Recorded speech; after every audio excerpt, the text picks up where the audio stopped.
사도행전 13장 42절에서 52절까지의 말씀입니다. 사도행전 13장 42절에서 52절.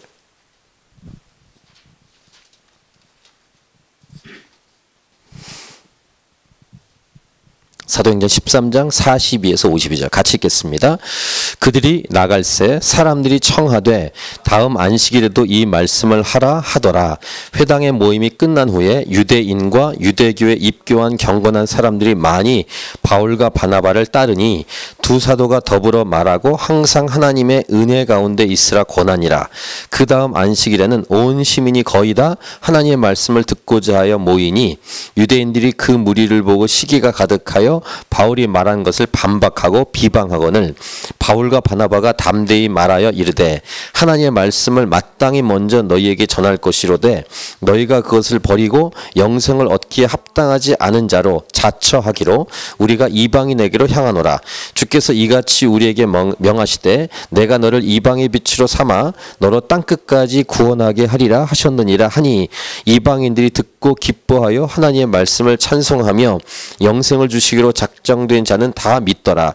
주의 말씀이 그 지방에 두루 퍼지니라. 이 유대인들이 경건한 귀부인들과 그 신의 유력자들을 선동하여 바울과 바나바를 박해하게 하여 그 지역에서 쫓아내니 두 사람이 그들을 향하여 발에 띠끌을 덜어버리고 이고니온으로 가거늘 제자들은 기쁨과 성령이 충만하니라. 아멘. 요한계시록 3장 20절을 보면 볼지어다 내가 문 밖에 서서 두드리노니 누구든지 내 음성을 듣고 문을 열면 내가 그에게로 들어가 그와 더불어 먹고 그는 나와 더불어 먹으리라. 이 요한계시록의 2장과 3장에 나오는 7개 교회 중에 마지막 라오디게아 교회에게 주셨던 말씀, 아마 이 말씀을 많이 여러분은 보셨고 복음을 전도할 때 이 말씀을 많이 사용합니다. 마음문을 열면 주님이 들어가셔서 함께 교제한다, 이 말씀입니다. 이 말씀을 가지고 여러 번 나누었던 포인트가 우리 주님은 억지로 하지 않으시는 분이시다, 이런 부분을 많이 나누었습니다. 오늘도 이 말씀 본문에 지금 아까 읽은 오늘 본문 말씀에 이 내용이 포함되는데 억지로 또는 강제로 하실 수 있는 자격과 권한이 있는 하나님, 모든 것이 가능한 분이신데 억지로 하지 않으시는 하나님. 왜냐하면 하나님은 진짜 사랑이시기 때문입니다. 사랑은 억지로 하지 않습니다. 권면하고 권유합니다. 물론 때로는 강권하시는 때가 있습니다. 하지만 어쨌든 하나님은 억지로 하지 않으시는 분이십니다. 상대방이 자발적으로 마음을 열고 나오길 원하십니다. 그러니까 아까 참고 구절로 요한계시록 3장 20절에서 보시면 문을 여는 건 자신입니다. 하나님은 문을 두드리시고 자신의 마음의 문을 여는 사람은 자신이에요. 만약에 이런 과정이 없이 하나님이 억지로 하시거나 아니면 자동으로 이렇게 하신다면 현 시대에 지금 70억 인구가 사는데 70억 인구를 다 구원할 수 있습니다. 그냥 이렇게 생각을 다 바꾸셔가지고 70억 인구의 머리에 다 들어가셔가지고 다 자동으로 이렇게 저절로 되도록 하실 수 있는 분이십니다. 때로는 마음 문을 안 열면 마음의 문을 부셔가지고 들어갈 수 있는 분이십니다. 근데 그렇게 하지 않으시고 두들기신다. 그래서 상대방이 문을 열도록. 그러니까 우리가 문을 열지 않으면 하나님이 들어오지 않으십니다. 들어오실 수 있지만, 들어오실 수 있는 권한이 있는 분이시지만 사랑이시기 때문에 그렇습니다.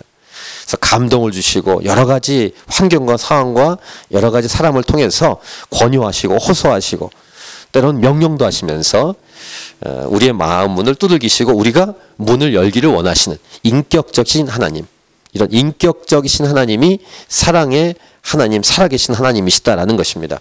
놀라운 것은 문을 열고 주님이 들어오시면 새로운 생명이 시작된다는 것인데 이 모든 것이 돌아보면, 그러니까 이미 예수 믿는 여러분들 돌아오면 아, 이 일도 하나님이 하셨구나 라는 하나님의 은혜임을 깨닫게 되지만 어쨌든 마음문을 여는 우리의 의지적인 결단이 필요하다는 것입니다. 이것이 구원이고 영생입니다.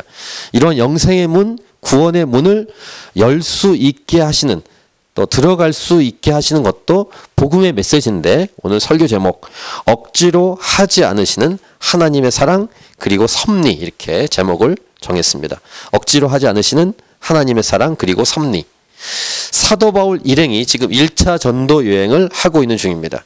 그 중에서 비시디아 안디옥에서 복음을 전했습니다. 지난주에 우리는 이 사도 바울의 설교 내용을 묵상했죠. 반응이 좋았습니다. 영향력이 있었습니다. 그래서 오늘 본문 보시면 42, 43절 보시면 그들이 나갈새 사람들이 청하되 다음 안식일에도 이 말씀을 하라. 앵콜 한 겁니다. 다음 주에 한 번 더 하라. 이 설교를 잘 듣고 좋았던 거예요.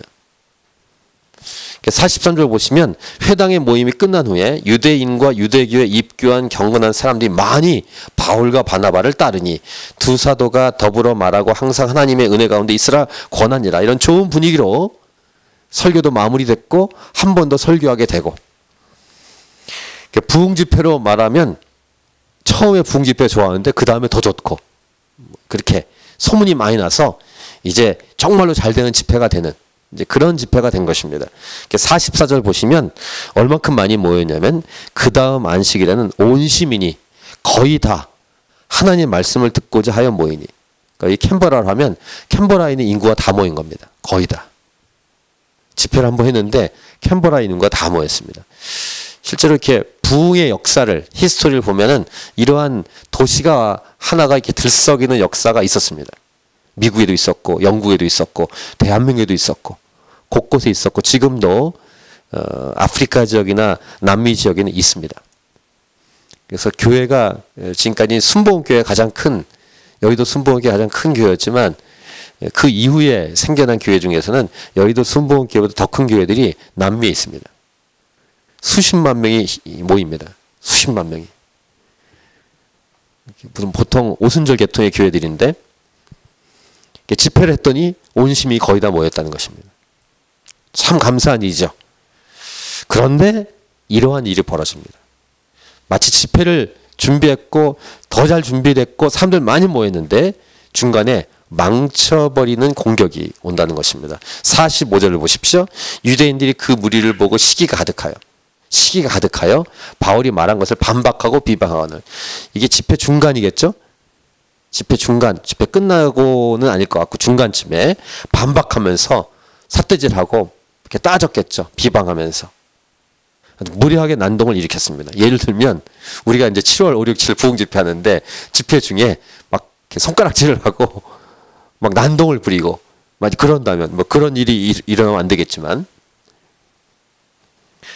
사람들은 굉장히 많이 모였는데 그런 방해하는 일이 일어난다면, 지금 45절은 그런 방해하는 일, 무례한 일이 일어난 것입니다. 설교하는데 막 토를 달고. 자, 그렇다면 집회가 실패한 것일까? 이런 질문을 던져야 됩니다. 반박하고 반발하고 시기가 가득해서 비방하고 하는 이런 일들이 일어났으면 실패한 것일까? 물론 이런 일들이 일어나면 안 되겠지만, 자, 바울과 바나바가 어떻게 행동하느냐가 우리가 주목해야 될 부분인데, 이 하나님 마음을 따라, 하나님 아버지의 마음을 따라 바울과 바나바가 말하고 행동하는데, 이 말은, 이 바울이 선포하는, 바울과 바나바가 선포하는 이 말은 교회 역사, 선교 역사에서 굉장히 중요한 내용입니다. 오늘 설교 내용의 핵심이기도 합니다. 자, 46절, 47절을 다시 같이 읽겠습니다. 시작. 바울과 바나바가 담대히 말하여 이르되 하나님의 말씀을 마땅히 먼저 너희에게 전할 것이로되 너희가 그것을 버리고 영생을 얻기에 합당하지 않은 자로 자처하기로 우리가 이방인에게로 향하노라. 주께서 이같이 우리에게 명하시되 내가 너를 이방의 빛으로 삼아 너로 땅끝까지 구원하게 하리라 하셨느니라 하니. 자, 바울과 바나바가 기죽지 않습니다. 보통 이렇게 앞에 설교한 사람이 이렇게 여기 모임 회중들이 이렇게 삿대질하고 막 비방하고 방해 공작을 하면은 기가 죽게 돼 있습니다. 막 떨고. 저도 지금까지 이렇게 보면은 신대원 졸업하면서 이렇게 있을 때 몇 가지 그런 사건이 있었던 것 같아요. 설교하는데 엉뚱한 행동한 사람이 있습니다. 뭐 그 중에는 귀신 들린 사람이 방해하는 경우도 있어요. 귀신 들려가지고 헷가닥해가지고 설교하는 중에 막 이렇게 막 일어나고 앞에 막 나오고 이런 사람이 있습니다. 그럴 때는 빨리 스텝이 데리고 나가야 됩니다. 근데 어쨌든 그런 일이 벌어지면 기가 확 죽습니다. 근데 바울과 바나바는 일단 기가 죽지 않고 하나님 마음을 따라 설명을 하고 하나님 말씀을 인용합니다. 그것은 뭐냐면 아까 말한 것처럼 교회 역사, 선교 역사에 아주 중요한 내용을 얘기하는데 방금 읽으신 47절은 이사야 49장 6절에 인용한 말씀인데요. 이사야 49장 6절은 이런 말씀입니다. 그가 이르시되 네가 나의 종이 되어 야곱의 지파들을 일으키며 이스라엘 중에 보존된 자를 돌아오게 할 것은 매우 쉬운 일이라. 내가 또 너를 이방의 빛으로 삼아 나의 구원을 베풀어서 땅끝까지 이르게 하리라. 이방의 빛, 이방인들에게로 복음의 방향이 틀어지는 사건이 된다는 것입니다. 1차 전도 여행 중에 바울과 바나바가 만난 지금의 방해 사건은 이방인에게로 복음이 틀어지는 결정적인 사건이 됩니다. 이사야 말씀을 인용해서 이사야 말씀대로 예언한 말씀대로 바울과 바나바는 순종하겠다는 것입니다.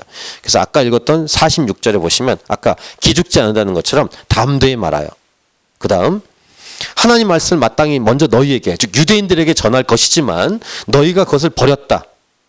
영생을 얻기 합당하지 않은 자로 스스로 자처했다. 그래서 우리는 이방인에게로 한다. 이렇게 말하고 있는 사도 바울의 바울과 바나바의 내용입니다. 먼저 유대인들이 복음을 듣는 게 맞다. 순서상. 그런데 너희들은 그것을 거절했기 때문에 그 다음 단계인 이방인들에게 복음을 듣게 하겠다. 이렇게 말하는 것입니다. 유대인들이 거부했으니까 이방인들에게로 가서 복음을 먼저 전하겠다. 하나님께서 복음의 역사를 일으키실 때 순서상 원래 이스라엘이 먼저 선택된 민족으로서 먼저 복음을 듣는 순서였습니다. 근데 유대인들 스스로 복음을 거부했기 때문에 하나님은 그 다음 이방인들에게 방향을 돌리시겠다는 것입니다. 아까 서두에 말씀드린 것처럼 억지로 하지 않으시는 하나님. 하나님 억지로 안 하십니다. 여러분들 자녀들 중에서 혹시 믿지 않는 사람들, 믿지 않는 자녀들이 있으면은 부모의 마음이 속이 썩죠. 부모는 모태신학으로 아이를 키웠는데 아이가 이제 중간쯤 돼서 딴 생각, 어떤 다른 영향 받고 예수 믿지 않겠다고 이렇게 번나간 이 자녀들, 머리 다 큰 자녀들을 어떻게 하겠어요? 기도밖에 할 게 없겠죠. 근데 그런 경우는 실컷 얻어맞습니다. 밖에 나가서 실컷 얻어맞습니다. 실컷 얻어맞는 거 진짜 많다는 게 아니라 인생의 고달픔을 맛보고 이제 이래서 엄마가 아빠가 교회 다니라고 했구나. 이러고 돌아온 사람도 있습니다. 근데 어쨌든 억지로 안 돼요. 거부하면 기도할 수밖에 없습니다. 교회 오라고 하지만 어떻게 억지로 오게 하겠습니까? 이렇게 멱살 잡고 올 수도 없고 때릴 수도 없고 이렇게 뭐 딜을 합니까? 이렇게 돈 주고 뭐 더욱 그럴 수 없죠. 권유하고 권면하고 간청하고 이런 등등 여러 가지의 액션은 취하지만 안 오는 분은 어떻게 하겠습니까? 떠나겠다는데 어떻게 하겠어요?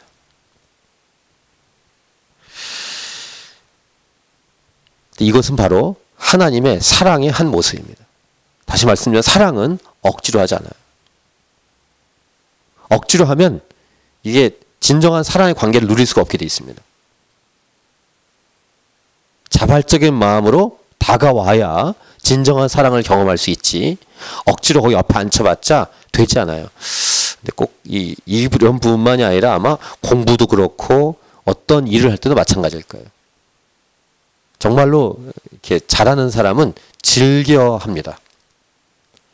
이것을 꼭 해야 되나 하면서 지겹게 하지 않습니다. 기쁨으로 합니다. 기쁨으로 즐겁게 하는 사람을 누가 이기겠어요? 억지로 한다. 이걸 해야 되나 하면서 앉아있는 사람은 거기 있으나 없으나 별 차이가 없어요. 물론 때로는 억지로 해서라도 몸에 습득되면 다행이지만 자, 이런 얘기를 들은 이방인들은 어떨까요? 자, 48, 49절 보세요. 이방인들이 기뻐합니다. 이방인들이 듣고 기뻐하여 하나님 말씀을 찬송하며 영생을 주시기로 작정되냐 다 믿더라. 할렐루야. 이래서 이방인들에게 복음이 넘어가는 거예요. 지금 그렇게 해서 2000년이 지났습니다. 지난주도 말씀드렸지만 끝까지 유대인들은 물론 돌아오는 유대인들이 많은데 말씀드린 것처럼 끝까지 유대인들의 그 핵심들은 안 돌아옵니다. 예수님을 구주로 구원자로 믿지 않습니다. 그냥 선지자 중에 한 명 정도로 그 정도로만 인정하고 그리고 49절 주의 말씀이 그 지방에 두루 퍼지니라.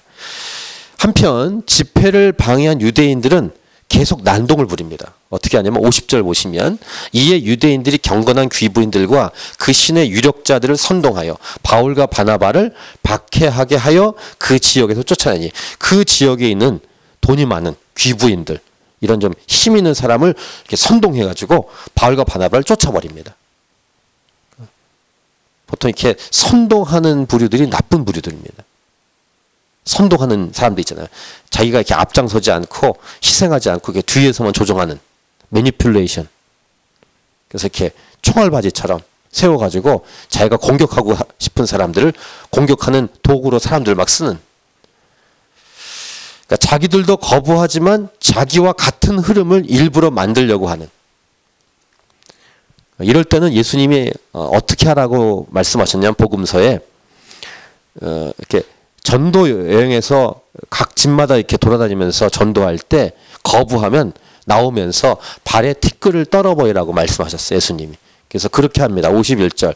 두 사람이 그들을 향하여 발에 티끌을 떨어버리고 이고니온으로 가거늘. 거부했으니까 쫓아버리니까 온 겁니다.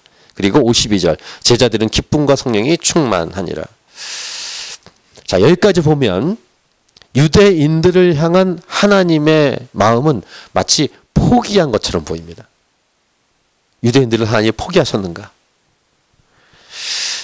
자, 사랑은 억지로 하지 않은 게 분명한데 동시에 사랑의 속성은 포기하지 않는 것입니다. 그게 오늘 설교 제목의 전부의 두 가지 내용이에요. 사랑은 억지로 하지 않으십니다. 그런데 포기하지 않아요. 진짜 사랑한다면 끝까지 하는 것입니다. 이것이 사랑이고 사랑의 역사입니다. 자녀를 포기하는 부모님이 거의 없잖아요. 망나니 짓하고 예수님을 어릴 땐 잘 믿는 것 같더니 교회 학교 다니더니 10대가 되고 20대가 되니까 딴짓하고 엉뚱한 짓하고 교회 안 나가고 부모 말도 안 듣고 지 마음대로 행하고 그럼 부모가 포기합니까? 포기하는 것처럼 보이죠. 억지로 할 수 없으니까 기도하죠. 하지만 부모의 마음 안에는 자식을 포기한 게 아닙니다. 언젠간 돌아올 것이다 라고 믿으면서 끝까지 눈물로 기도하는 게 부모님 아니겠습니까? 아마 그런 부모님이 제 주위에 굉장히 많습니다. 사도 바울이 이 아버지의 마음, 사랑의 마음을 알았기 때문에 그 유명한 자신의 민족이 유대 민족인데 유대 민족이 지금까지 복음을 받아들이지 않을 때 그 아픈 마음을 로마서에서 이렇게 말했습니다. 로마서 11장에 두 군데 말씀을 참고 구절을 보겠습니다. 로마서 11장 11절. 그러므로 내가 말하노니 그들이 넘어지기까지 실족하였느냐 그럴 수 없느니라. 지금 유대인들입니다. 유대인들이 그들이 넘어짐으로 구원이 이방인에게로 이르러 이스라엘로 어떻게 시기나게 하려 합니다. 그러니까 이방 민족들이 지금 막 교회가 쓰고 예수 믿는 사람이 많아지면서 유대인들은 보고 있는 거예요. 그 시기가 나는 거예요.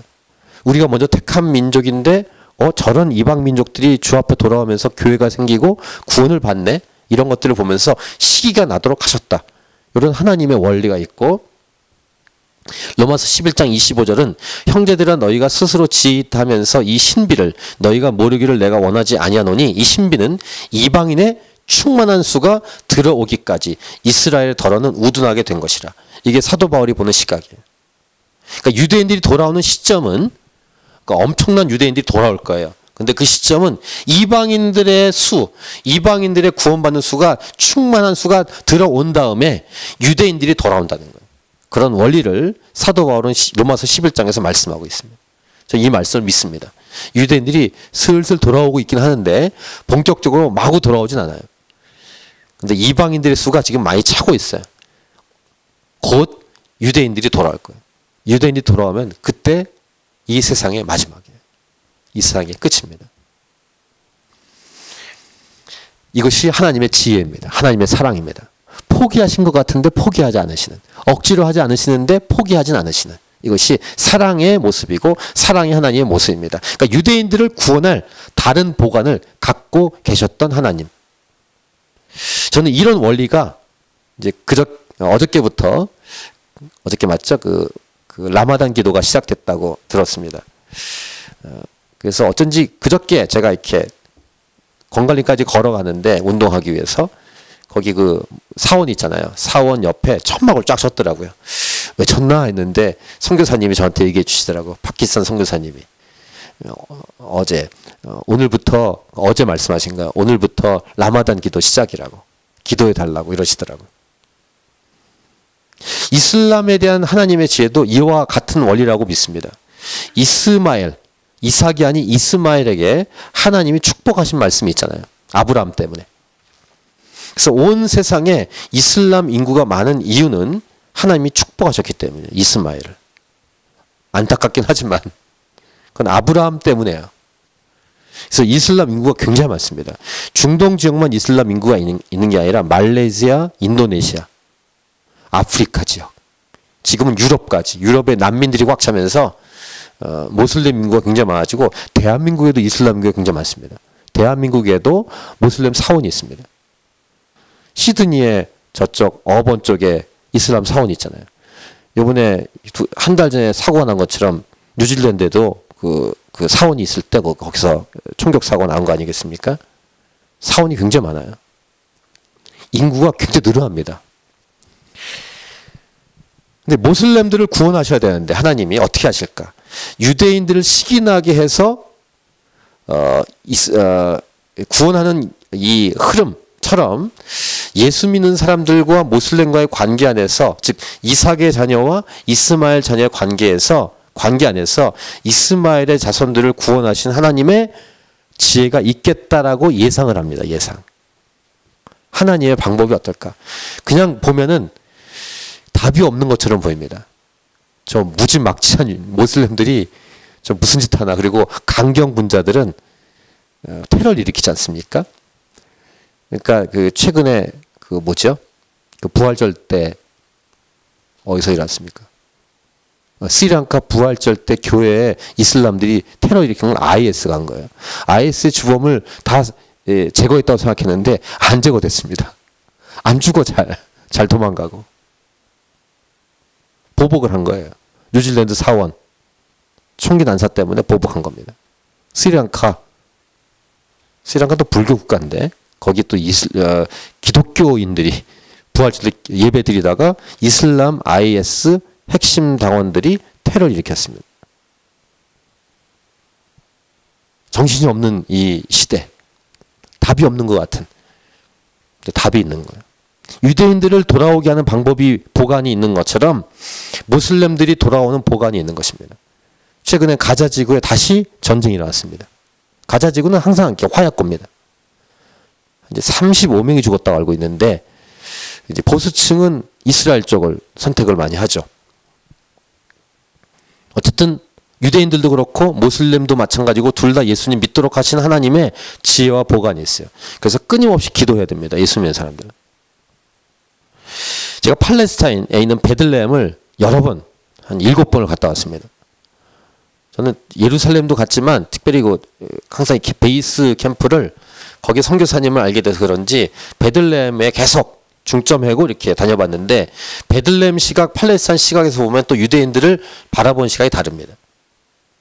근데 거기서 배운 마음은 뭐냐면 이스라엘과 팔레스타인 둘의 갈등도 하나님의 보관이에요. 서로 품지 않으면 서로 계속 싸움만 하게 돼 있습니다. 가자지구처럼. 둘의 갈등 결국에는 서로 하나님의 구원하게 하시는 하나님의 지혜입니다. 이런 맥락은 대한민국에도 적용됩니다. 북한과 남한을 어떻게 생각하십니까? 보수층과 이 진보층에서 주장하는 것으로 통일될까? 아닐 겁니다. 그런 방법으로 하나님은 하시지 않습니다. 동독과 서독이 통일하는 거 보면 그 전에는 교회가 기도했다는 것입니다. 그리고 헌신하고 희생했다는 거예요. 남한과 북한도 마찬가지입니다. 교회가 얼만큼 기도해서 기도의 탑을 쌓느냐만큼 남한과 북한의 아름다운 통일은 이루어질 거예요. 또 그뿐입니까? 대한민국은 동과 서의 관계도 있습니다. 이 전라도와 경상도. 이 둘의 관계도 참 징합니다. 작은 나라임에도 불구하고 참으로 많은 갈등이 있습니다. 이 갈등이 있을 때 하나님이 하시는 방법이 있을 것이고 일본과 한국 사이도 마찬가지고 한국과 중국 사이도 마찬가지입니다. 이 갈등이 있을 때 민족과 민족 사이에서 하나님은 복음의 역사를 일으키는 지혜가 있는 줄 믿습니다. 어느 한쪽도 하나님이 치중해서 사랑하시는 경우가 없습니다. 하나님은 다 사랑하시는 거예요. 유대인들도 사랑하시고 모슬림도 사랑하시고. 북한도 사랑하시고 일본도 사랑하시고 중국도 사랑하시고 둘 다 모두 다 하나님은 사랑하시고 모두 다 구원받기를 원하십니다. 자, 사도 바울은 디모데전서 2장 4절에서 이렇게 말씀하십니다. 하나님은 모든 사람이 구원을 받으며 진리를 아는 데에 이르기를 원하시니라. 이게 하나님의 마음이에요. 너희들은 멸망할 놈들, 이쪽만 구원받을 사람, 이건 하나님 마음이 아닙니다. 하나님은 다 구원받기를 원하십니다. 다 돌아오기를 원하시는 거예요. 그런데 처음에 유대인들이 거부하니까 이방인에게 넘어갔고 이방인의 수가 차면 유대인들이 식이 나서 돌아올 것이다 라는 보관을 갖고 계신 하나님. 이 놀라운 일을 이루시고 계신 하나님의 지혜를 찬양하고 사도 바울은 이런 하나님 그래서 로마서 11장 끝에서 이렇게 찬송가의 고백을 합니다. 로마서 11장 33절 깊도다 하나님의 지혜와 지식의 풍성함이요 그의 판단은 헤아리지 못할 것이며 그의 길은 찾지 못할 것이로다. 그럼 어떻게 될까요? 기도할 수밖에 없어요. 하나님 마음을 부어 주옵소서. 이 세상을 바라보는 관점과 시각을 우리에게 부어주십시오. 기도하는 사람만이 하나님 말씀에 깊이 들어가는 사람만이 하나님 마음을 따라 가까운 라마단 기도하는 모슬렘을 바라보는 시각이 바뀔 거예요. 저 죽일 놈들 하는 게 아니라 안타까운 마음으로 바라보게 될 것입니다. 정리하겠습니다. 첫 번째, 그렇기 때문에 어떤 누구와도 되도록이면 원수를 맺지 마십시오. 갈등 관계를 갖고 살아가지 마십시오. 혹시 여러분 중에 경상도 분들 계십니까? 전라도 놈들 그러지 마십시오. 전라도 분들 계십니까? 경상도 놈들 그러지 마십시오. 복음의 본질을 타협하지는 말아야 되지만 그렇다고 원수를 만드는 것은 옳지 않다는 것입니다. 성적 소수자들, 동성애자들, 동성애를 찬성하진 않지만 동성애자들을 미워할 수는 없습니다. 어떡하겠어요? 그 사람들을. 구원해야 되는데 그들을 품는 교회가 필요합니다. 동성애를 잘하고 있다 칭찬하는 게 아니라 그들을 품는 교회가 필요하다는 거예요. 마약하는 사람들, 방탕한 사람들, 혹시 여러분 개인적으로 자기 스타일에 맞지 않는 사람들, 자기 마음에 들지 않는 사람들, 불량한 사람들, 이런 사람들도 모두 다 회개하고 주 앞에 돌아오기를 하나님은 원하신다는 것입니다. 두 번째 우리가 정리해야 될 내용은 이러한 하나님 마음을 구하십시오. 하나님 마음을 나에게 부어주십시오. 그래서 기도는 반드시 필수적입니다. 기도하지 않으면 이런 하나님 마음이 올 수가 없습니다. 그들이 잘했다라는 것은 아니지만 그렇다고 하나님께서 결코 포기하지 않으신다는 이 마음을 나에게 주십시오. 이게 두 번째 핵심 메시지면서 기도할 제목이고, 세 번째, 이러한 마음으로 무엇보다 교회를 먼저 사랑하셔야 됩니다. 내가 다니는 교회, 이 땅의 교회들을 사랑하는 마음이 필요합니다. 그래야 그 다음 스텝이 이어집니다. 한때 캔버라나 시드니나 대한민국이나 한때 싸우거나 갈등으로 지금 멀리하고 만나지 않고 있더라도 기도를 계속하고 계셔야 돼요. 다시 화해할 수 있도록. 예수님의 십자가로 화해되지 않을 것은 없고 용서되지 못할 것은 없습니다. 다시 하나가 되지 못할 대상은 하나도 없습니다. 물론 억지로 할 수는 없지만. 이번 부흥 집회가 이러한 기회가 되면 좋겠습니다. 작은 기회가. 계속 알리고 전하고 오라고 말하십시오. 카톡도 하고 문자도 보내고 권면도 하고 기도하십시오. 그리고 내년부터는 우리가 2년 동안 2년째 했던 것처럼 전도 집회를 다시 해야 될 거예요. 반드시. 초반부에는 다음 세대 집회, 후반부에는 전도 집회. 이것을 끊임없이 해야 돼요. 그래서 어떻게든지 어떤 컨택 포인트라도 올 수 있도록, 한 명이라도 와서 복음을 들을 수 있도록 이 기회를 계속 만들어야 됩니다. 이런 첫 번째, 두 번째, 세 번째 메시지와 함께 네 번째, 교회를 사랑하는 그 맥락으로 가족을 사랑하는데 남편을 사랑하고 아내를 사랑하고 자녀를 사랑하고 부모님을 사랑하고 가족을 사랑하고 특히 믿지 않은 가족들을 사랑하는, 또 믿지 않은 가족들이 예수님 믿도록 기도하는 우리의 기도가 되길 바라고. 다섯 번째, 혹시 복음을 전하다가 오늘 바울과 바나바처럼 반대와 공격과 핍박을 받아도 실망하거나 포기하지 않는 것.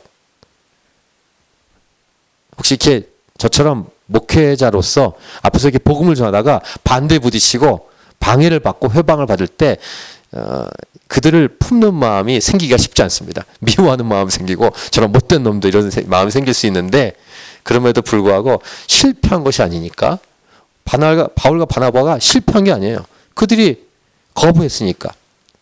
그래서 일단은 이방인에게 복음을 증거한다고 말했지만 하나님의 마음을 바울을 통해서 로마서를 통해서 본 것은 무엇입니까? 끝까지 하나님은 돌아올 수 있도록 길을 여신다는 것입니다.